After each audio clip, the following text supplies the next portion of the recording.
ఛత్తీస్గఢ్ రాష్ట్రం నుంచి గత 30 ఏళ్ల క్రితం అనేక మంది ఆదివాసీలు ఖమ్మం జిల్లాలోని కామెపల్లి మండలం ఊటవాగు ప్రాంతానికి రావటం జరిగింది. వాళ్ళు అక్కడి నుంచి వచ్చిన తర్వాత అదే సంస్కృతి సాంప్రదాయాలను కొనసాగిస్తూ ఉన్నారు. ఆ ఊటవాగు అసలు ఎక్కడుంది, అక్కడికి ఎలా వెళ్ళాలి, అక్కడ వాళ్ళ పరిస్థితి ఏ విధంగా ఉంది, వాళ్ళ సంస్కృతిని ఏ విధంగా కొనసాగిస్తున్నారు, ఆ ఊటవాగు గ్రామానికి వెళ్ళి మనం తెలుసుకునే ప్రయత్నం చేద్దాం.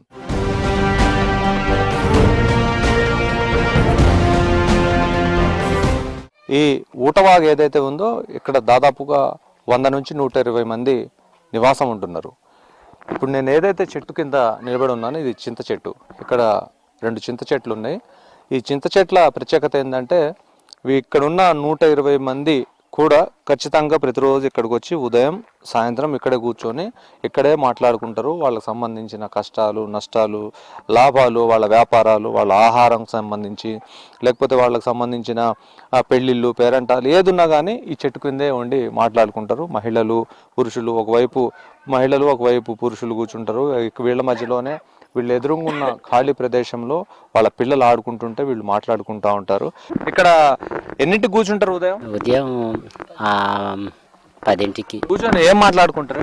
మా సంస్థలు ఉన్న సంస్థలు మొత్తం మాట్లాడతాం. మంచి చెడు ఎట్లా ఏంది అనేది. అంటే ఎవరికైనా పంచాయతీలు కూడా చేస్తారా? ఎన్నే చేస్తాం.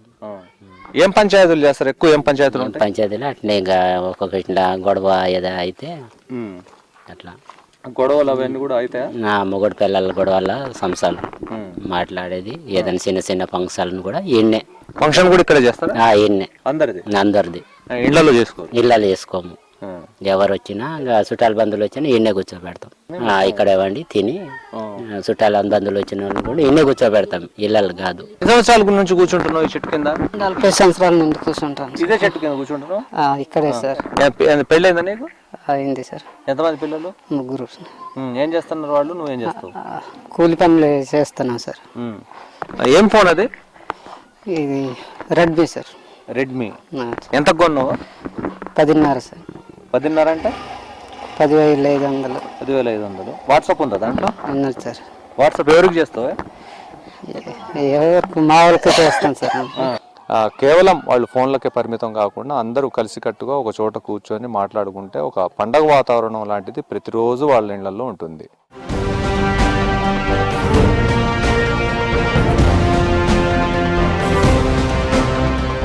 ఈ ఊటవాగులో ఉంటున్న ఆదివాసీలు ఏం తాగుతున్నారంటే చెలిమెల ద్వారా వచ్చిన నీళ్ళు తాగుతున్నారు.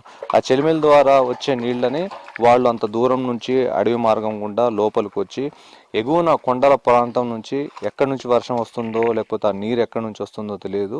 ఈ వరల్లో నిండిపోయి ఉంది నీరంతా. ఆ నీటిని తీసుకొని వాళ్ళు వాళ్ళ ఇంటికి ఈ అడవి మార్గం గుండానే వెళ్ళి వాళ్ళ ఇంట్లో మళ్ళీ వీటిని వాడుకోవాల్సిన పరిస్థితి ఉంటుంది. ఎన్ని సంవత్సరాల నుంచి ఉంటున్నావు ఇక్కడ?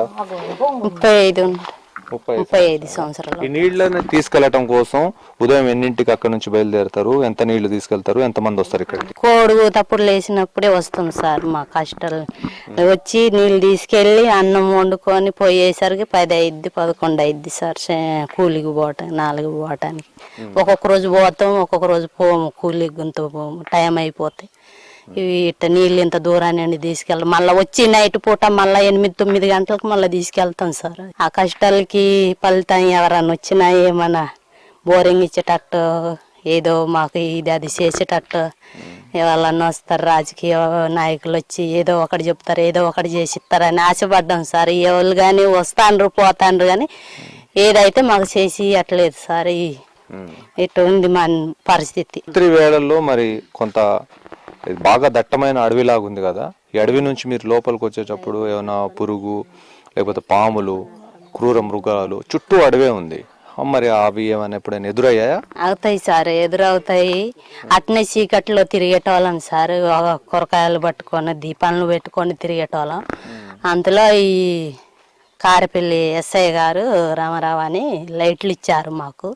ఆ లైట్లు బట్టి ఇప్పుడు తిరుగుతాం. ఇప్పుడు ఆ లైట్లతోటే తిరుగుతాను. ఏటాను పోవాలని, బయటికి పోవాలన్న ఇబ్బందే, రావాలన్న ఇబ్బందే. ఎన్ని సంవత్సరాల నుంచి ఉంటున్నావు ఇక్కడ? 30 సంవత్సరాలు. ఎక్కడి నుంచి వచ్చావు? ఛత్తీస్గఢ్ నుంచి వచ్చా. ఎందుకు వచ్చినావు అసలు అక్కడ నుంచి? భూమి కోసం వచ్చినాం. ఏం చేస్తున్నావు ఇక్కడ? పని ఏం పని చేస్తావు? కూలీ చేస్తున్నాము. ఏ కూలి పనులకు పోతారు మీరు? పత్తి తీయడానికి, మిరప తోట వేయడానికి, మిరపకాయలు కొయ్యడానికి పోతాం. నరికినాము కొత్తపోడు కానీ పారేసేటోళ్ళు గుంజి మొక్కలేసిండు. అందుకే ఇప్పుడు కూలికి వెళ్తున్నాం సార్. కూలి చేసి బియ్యం కొనుక్కొని తింటాం. అంటే రేషన్ బియ్యం తింటారా?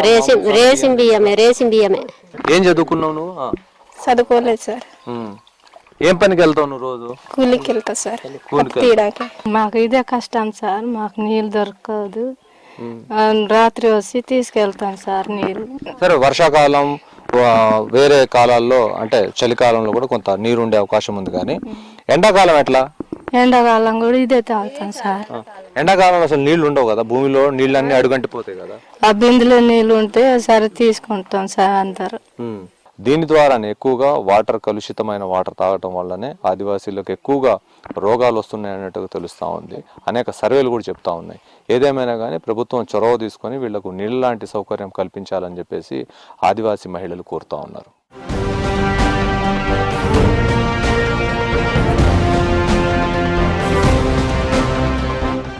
ఈ ఊటవాగు నుంచి బయటికి వెళ్ళి కూరగాయలు కానివ్వండి, మాంసం ఇలాంటివన్నీ తీసుకురావటం వాళ్లకు చాలా కష్టపడాల్సి ఉంటుంది. కాబట్టి వాళ్ళు కష్టపడకుండా వాళ్ళు ఏం చేస్తున్నారంటే, చూడండి ఇక్కడ ఈ కూరగాయలు ఉన్నాయి కదా, వాళ్ళ ఇంటి ఎదురుగా ఏదైతే ఉందో ఒక పెరడ్ లాంటిది అక్కడ మొత్తం చుట్టూ తడికెలతో కట్టుకున్నారు. తడికెలతో కొంతమంది ఇనుప సువ్వలతో, ఒకవైపు తడికెలు ఉన్నాయి, ఒకవైపు ఇనుప ఫెన్సింగ్ లాంటిది వేసుకున్నారు. ఏం తింటావు తల్లి ఇక్కడ? మీరు కూరగాయలు ఏం తింటారు? ఏం తింటాం సార్? రోజే గోంగూర, కాకరకాయలు, సోరకాయలు, గుమ్మడికాయలు, అట్టె కాయలు ఉంటాయిగా, అవి కూర వండుకొని తింటాం. ఉదయం ఎన్నింటి కూరలు చేస్తారమ్మా? 6, 5. ప్రతిరోజు ఇదే తింటారా? 10 రోజు ఏం తినాలి సార్? ఇక్కడ అడవిలో ఏం దొరుకుద్ది? అదే గోంగూర, సొరకాయ, కాకరకాయలు, అదే రొట్టె కూరలే తింటాం సార్. మాంసం తింటారా? లేదు సార్, మాంసం ఎప్పుడో ఒకసారి. ఎన్ని రోజులకు ఒకసారి? రోజు చేసుకుంటారా కూరలు? రోజు చేసుకుంటాం సార్. ఏదో ఒకటి, చింతపండు చారు అయినా, టమాటా చారు అయినా చేసుకుంటాం. టమాటాలు కూడా ఇక్కడ దొరకట్లేదు, అక్కడ చాలా దూరం పోయే 40 రూపాయలు, 50 రూపాయలు కిలో. నీళ్ల ద్వారా పండే పంటల్ని పండించే పరిస్థితి లేకుండా పోయింది, కాబట్టి వాటిని కొంటున్నారు. మాంసం అవన్నీ కూడా ఏదైనా పండగకి, పబ్బానికి వాటికి మాత్రమే వాళ్ళు మాంసాన్ని తినే పరిస్థితి ఉంది. దాదాపుగా వీళ్ళు కూరగాయలు మాత్రమే తిని వాళ్ళ జీవనాన్ని వెల్లదీస్తూ ఉన్నారు.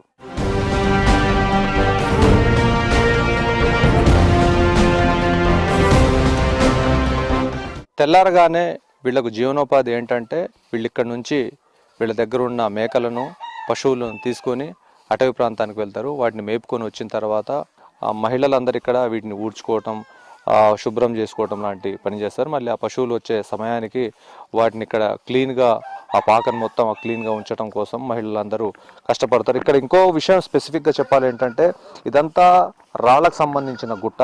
ఈ రాళ్ళు ఇదంతా చదును చేసుకున్న తర్వాత కనీసం ఇక్కడ నడిచే పరిస్థితి లేదు. అనేక మంది రకరకాల షూస్ వేసుకొని, రకరకాల చెప్పల్స్ వేసుకొని మైదాన ప్రాంతాల్లో, పట్టణ ప్రాంతాల్లో, నగర ప్రాంతాల్లో తిరుగుతూ ఉంటారు. ఏం పని చేస్తావు నువ్వు? డైలీ కూలికి వెళ్తారు. ఎన్ని పశువులు ఉన్నాయి? ఎక్కడ మేపుతారు వాటిని? నాయి ఒక 10 సార్లు మేకలు ఉన్నాయి, ఒక 5 సార్లు గొడ్లు ఉన్నాయి సార్. అవి డైలీ రోజుకొకరు పోయి కాసుకొని తీసుకొస్తాం సార్. వాటిని నమ్ముతారా? సార్ మీకు అవి గిత్తలు ఉంటే అద్దెకి ఇస్తాం, అవి గొడ్లు ఉంటే ఇంటికాడ ఉంచి సాదుకుంటాం సార్. ఎంత ఆదాయం వస్తుంది వాటి ద్వారా? అలా ఒక ఎక్కువ ఉంటుంది సార్, 15,000 దాకానే ఉంటుంది దాని క్యాష్. మేకలు ఉన్నాయి, మేకలు అమ్ముతారా? అమ్ముతాం సార్, పోతులు అమ్ముతాం సార్. పోతులు అమ్ముతాం. అయ్యే మాకు ఈ జీవితం మొత్తం. భూమి లేదు, వ్యవసాయం లేదు, ఏం లేదు. వాళ్ళు కూలికి ఖాళీగా ఉన్నప్పుడు కూలికి పోవటం, ఖాళీ లేకపోతే గోడ్లకి సార్.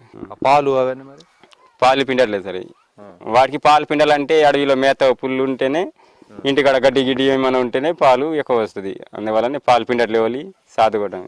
ఏం పని చేస్తావు నువ్వు? ఇప్పుడు వచ్చిన బాత ఈ పిల్ల మరొక మందని బాత గీతాను వేసిన పైదాలు సార్ తాకుతాను. పైదాలు కాల్ది వస్తాను ఛత్తీస్గఢ్ దిని పొట్టచ్చేంగా కరిపోతాను వస్తాను భూమి వంక ఇక కరివిన తిప్పలాయం దాని కూల్కినా బాత బాత పిల్లని మరొక మంజు కూల్కీసు బతుకమ్మ దాని.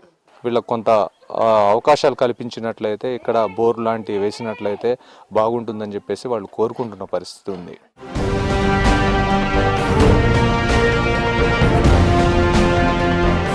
ఈ ఆదివాసీల పిల్లలు చదువుకోవటానికి అని చెప్పి ఇక్కడ ఒక అంగన్వాడీ కేంద్రాన్ని కూడా ఏర్పాటు చేశారు. ఈ అంగన్వాడీ కేంద్రంలో చుట్టూ రేకులు, ప్రహరీ గోడలు, కాంక్రీట్ కన్స్ట్రక్షన్ జరగలేదు, కేవలం రేకులతోనే. అంటే యాక్చువల్గా ఇది 1/70లో కాంక్రీట్ కన్స్ట్రక్షన్ జరగద్దు కాబట్టి వీటిని కేవలం రేకులు, చుట్టూ రేకులు పెట్టి ఒక పైన కూడా కప్పు లాంటిది వేసి పైన కూడా రేకులే. బాగా వేడిగా ఉంది. ఇప్పుడే ఎట్లుందంటే ఎండాకాలంలో ఎట్లుంటుందో అది మనం ఊహించలేము. దీనికి సంబంధించిన అన్ని అంటే లైఫ్ స్టైల్ ఎలా ఉండాలి, ఏమేమి తినాలి, కూరగాయల దగ్గర నుంచి మొదలుకుంటే అన్ని రకాల చార్ట్స్ ఇక్కడ అమర్చారు. వీటి ద్వారా ఇక్కడ ఉన్న వాళ్ళకి చెప్తుంటే చిన్నపిల్లలకి ప్రీ స్కూలు, పెద్ద పిల్లలకేమో ఏబిసిడీలు, ఆలు 1 2 3లు అన్నీ నేర్పిస్తున్నాం. ఇక్కడ చిన్న స్కూల్ అనేది లేదు, ఓన్లీ అంగన్వాడీ కొత్తగా వచ్చింది కదా, వాళ్ళకు కూడా 15 నుంచి 20 మంది పిల్లలు ఉన్నారు. తెలుగు స్పష్టంగా రాదు సార్, ఇప్పుడిప్పుడే మాట్లాడుతున్నారు. వీళ్ళకి చదవడం రాదు సార్, అసలు స్కూల్కి వెళ్ళలేదు వీళ్ళు ఇన్ని రోజులు. ఓన్లీ కేవలం పరిమాణాలు మాత్రమే. వీళ్ళు ఇన్ని రోజులు ఏరియా స్కూల్ అన్నది లేదు కదండి, వెళ్ళలేదు. ఇప్పుడు ఏబిసిడీలు నేర్చుకుంటున్నారు కొత్తగా. ఈ 3 నెలల్లో చదవడం ఏమంటే రాదు కదా, అవి పెడతన్నా. రాయటం చదవటం వచ్చిన తర్వాత వాళ్ళు చదవటం కానీ ఇవన్నీ వాటిని కొనసాగించే అవకాశం కనిపిస్తూ ఉంది. వాళ్ళకు ఒక కన్స్ట్రక్టివ్గా ఒక బిల్డింగ్ మాత్రం ఇక్కడైతే లేదు.